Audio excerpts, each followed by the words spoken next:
हाय। जैसा हमें पता है, there is nothing new in the stock market. यहाँ पर पैटर्न्स रिपीट होते हैं, human emotions and behaviour repeat होते हैं, एंड हम जैसे बिगिनर्स इम्पेशेंस में आकर अपनी गलतियाँ रिपीट करते हैं। ट्रेडिंग में मोस्ट लोग ब्रेकआउट देकर इंटर करते हैं, बट ब्रेकआउट देखना गलत नहीं है।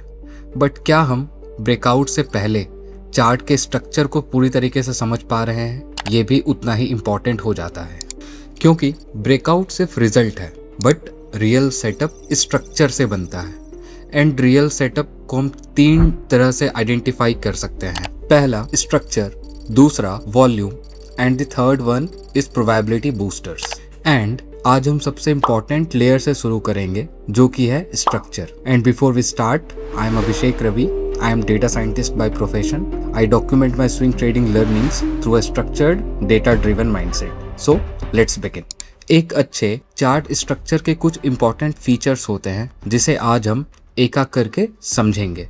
पहला है काम कंसोलिडेशन। देखो, जब भी एक स्ट्रॉन्ग स्टॉक बेस बनाती है और वो अच्छी बेस होती है, तो एक अच्छा बेस टाइम के साथ साथ शांत हो जाता है, जिसमें प्राइस स्विंग्स धीरे धीरे छोटे होने लगती है और वोलेटिलिटी कॉन्ट्रैक्ट हो जाती है। एंड ये हमें क्या दिखाता है? ये हमें ये दिखाता है कि मार्केट में कंफ्यूजन कम हो रही है and buyers and sellers equilibrium के आसपास आ रहा होता है।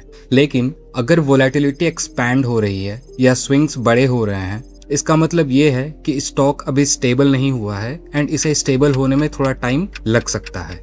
नेक्स्ट इंपॉर्टेंट चीज है EMA रिस्पेक्ट, जिसे कि हम मूविंग एवरेज अलाइनमेंट भी बोलते हैं। एज अ बिगनर, जब हम लार्ज बेस में ट्रेड करते हैं, तो हमें 20 या फिर 50 मूविंग एवरेज के अराउंड प्राइस के बिहेवियर को ऑब्जर्व करना चाहिए।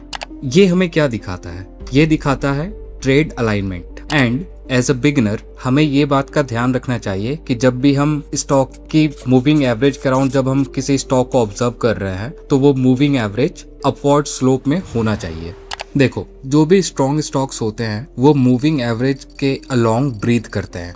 अगर कोई स्टॉक अपने मूविंग एवरेज से बहुत ज़्यादा एक्सपैंड हो जाए, बहुत ज़्यादा दूर हो जाए, तो उस सिचुएशन में हमें पेशेंस रखना चाहिए, और जब वो स्टॉक की प्राइस अगेन मूविंग एवरेज के अराउंड आए, तभी हमें उसमें इंटर करना चाहिए एक बिग मूव कैप्चर करने के लिए। क्योंकि मार्केट में हम सबसे ज़्यादा प्रॉफिटेबल तब होते हैं जब हम पेशेंस के साथ साथ डिसिप्लिन भी होते हैं। सो अब तक हमने स्ट्रक्चर के 2 इम्पॉर्टेंट पिलर समझे, जो कि है काम consolidation and EMA respect. But as a beginner, हमें इस बात का ध्यान रखना चाहिए कि 2 स्टॉक्स जिसके कि स्ट्रक्चर सेम हो और वो जिसकी सपोज कंसोलिडेशन काम हो और जो EMA की भी रिस्पेक्ट करती हो, बट फिर भी वो सेम एक जैसा बिहेव नहीं करते, क्योंकि हर स्टॉक की अपनी एक पर्सनालिटी होती है, अपनी एक बिहेवियर होता है, जिसे हम सेकंड पार्ट में डिस्कस करेंगे।